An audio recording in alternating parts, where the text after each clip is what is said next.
Hi, Amanda. The easiest way for me to explain this was to just show you on video. So um, what I essentially did is I took your pattern and obviously I noticed that it's a brick by row type of stacked pattern. So I'll show you what I mean in a brick moment.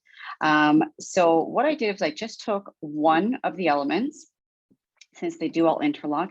And I just took this one piece and I went ahead and dragged it in. There is a tutorial side note on Canvas that is another way you can do a pattern creation. It's called Pattern Creation 2, like I said, in Canvas, but it just takes a little bit of trial and error. So anyway, so I dragged that in.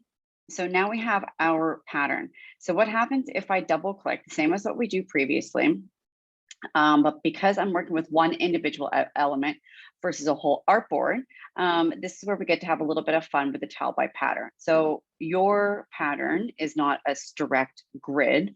It's actually brick by row. That's how everything goes in and interlocks. When you're basing it on the size, this is how close and how far away each of these elements are to each other. So it's basing it off of your one element here. And we need to obviously move things. I'm just going to cancel this out.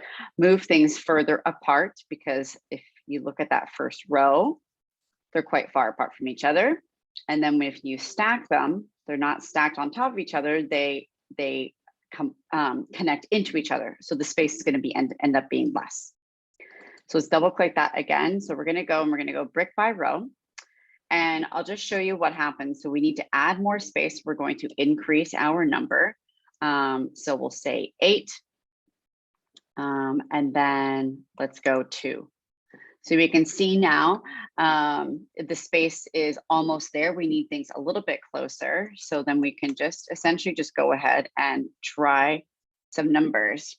I literally had this all worked out and then I went ahead and adjusted the size and lost it. So but there we go. 6.1 looks pretty good. You can get very specific if you want to really get finite. I think 6.1 is actually pretty darn good, even 6.11, but I'm just going to go with 6.1.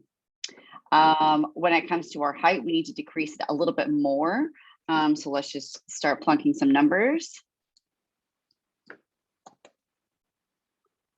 That's looking good. Again, we can try to make a little minor adjustment. That's too much. And then, oh, that's still not quite enough. Let's try. Nope, I think we 1.7 is perfect. Then what we do is we go up here and we go done. So now we're going to see that pattern come to life. So we're going to take that square, going to create that. And now here's our saved pattern, and there it is. So just as you hopefully saw on the tutorial, I'm sure you did, when we open up our transform palette, if we scale the object only, so if we want to see more of that pattern, making sure that's clicked, and then we can open that. Let's just delete that. Let's grab one of your big artboards here. And we can go ahead and we can open that pattern much more. Okay, good luck. Beautiful pattern. I love it. I love your color palette. I can't wait to see it all come together.